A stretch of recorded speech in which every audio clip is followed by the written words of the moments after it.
United Arab Emirates అందించే ప్రతిష్టాత్మకమైన golden peacock award 2018 దేనికి లభించింది? Option 4 Indian bank.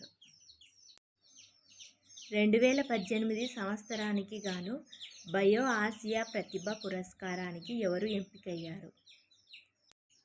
Option 1 Michael N Hall. Tata open India international challenge badminton టోర్నీలో మహిళల సింగిల్స్ టైటిల్ను ఎవరు గెలుచుకున్నారు?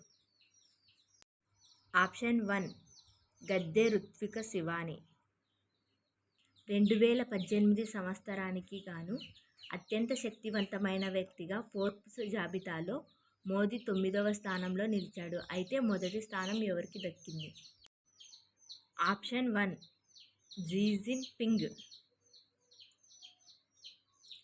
2018 సంవత్సరానికి గాను UK Asia inspirational business leaders award ఎవరికి దక్కింది?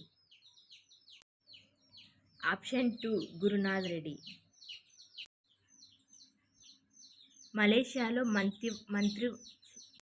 మలేషియా మంత్రివర్గంలో చోటు దక్కించుకున్న తొలి ఇండో మలేషియా సిక్కు వ్యక్తి పేరేమి?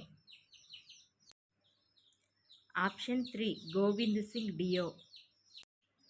అత్యంత వేగవంతమైన రైలు టైన్ 18ని ఏ పేరుతో పిలవనున్నారు?